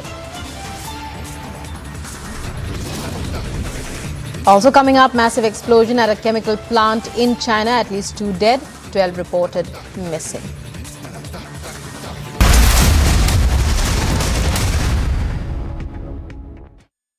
When timeless European design meets cutting-edge technology, it's QO. QO, European bath lounges. A stunning revelation has come to fore where the Delhi Police Special Cell Unit have arrested Jagjit Singh Jassa and Naushad over their involvement in terror activities and trying to disrupt the Republic Day parade. Now, there was another major breakthrough that was achieved by the Delhi Police Special Cell after it was able to get some hand grenades from at Bhalfa Dairy. There are also now reports that perhaps Naushad and Jagjit Singh Jassa would have also been involved in a target killing. The global south has countries that are in a state of perpetual conflict. Some of them their own making and some of them from outside. And India has said that India will use the G20 platform to speak for the global south, for the other marginalized countries of the world who have no voice, who deserve to be heard. It is India. This is India's, I think, one of the many steps that India has taken towards diplomatic superpower status.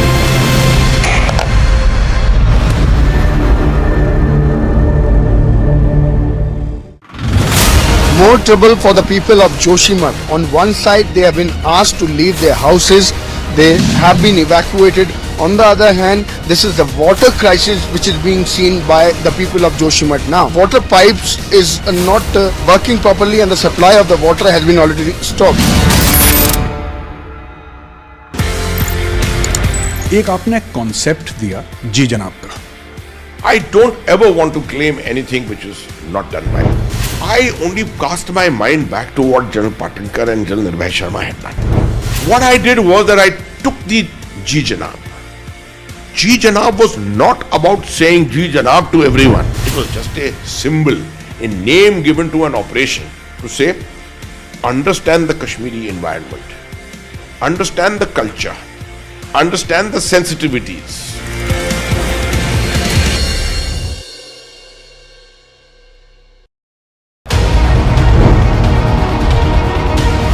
Republic, 47.3%. 394% more viewership for Republic TV than News 18 in super prime time. Content supremacy destroys the landing experiment. Republic TV, the All India #1.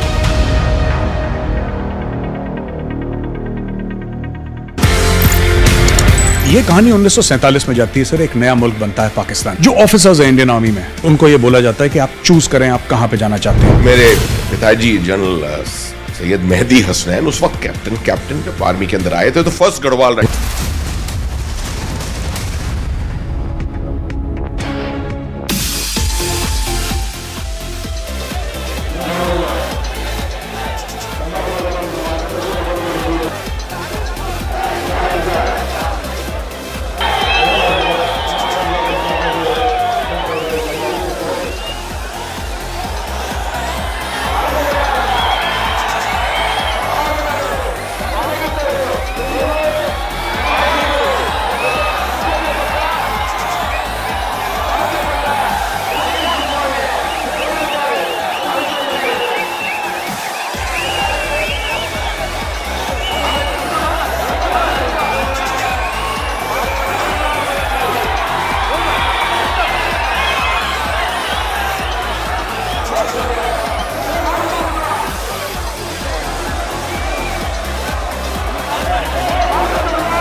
The global south has countries that are in a state of perpetual conflict. Some of them their own making and some of them from outside.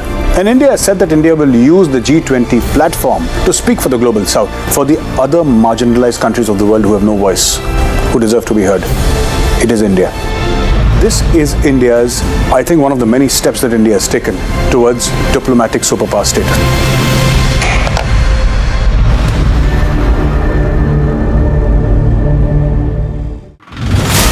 more trouble for the people of Joshimath. On one side, they have been asked to leave their houses. They have been evacuated. On the other hand, this is the water crisis which is being seen by the people of Joshimath now. Water pipes is not working properly and the supply of the water has been already stopped. एक आपने concept दिया जी जनाब का. I don't ever want to claim anything which is not done by me. I only cast my mind back to what General Patinkar and General Nirbhay Sharma had done. What I did was that I took the Ji Janab. Ji Janab was not about saying Ji Janab to everyone. It was just a symbol, a name given to an operation to say, understand the Kashmiri environment, understand the culture, understand the sensitivities.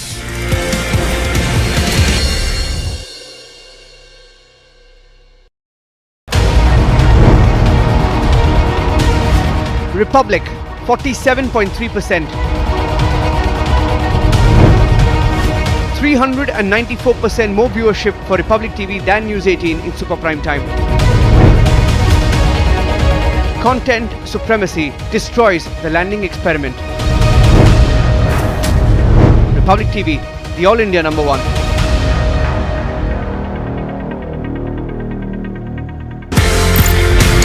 ये कहानी 1947 में जाती है sir. एक नया मुल्क बनता है पाकिस्तान. जो ऑफिसर्स हैं इंडियन आर्मी में, उनको ये बोला जाता है कि आप चूज करें आप कहां पे जाना चाहते हैं. मेरे पिताजी जनरल सैयद मेहदी हसनैन उस वक्त कैप्टन जब आर्मी के अंदर आए थे तो फर्स्ट गढ़वाल राइफल्स में आए. प्योर हिंदू सोल्जर्स कम्युनिटी जो थी पूरी, उसमें एक अकेला मुसलमान. उनके कमांडिंग ऑफिसर ने उनसे पूछा, बंटवारे के अंदर आप क्या चाहेंगे, किसी मुस्लिम यूनिट के साथ मुस्लिम.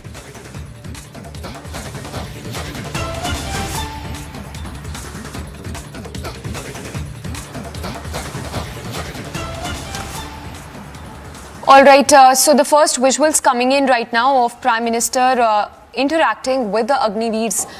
So yes, a lot of developments today. Prime Minister there addressing the first batch of Agniveers. Simultaneously, remember the BJP's National Executive Meet also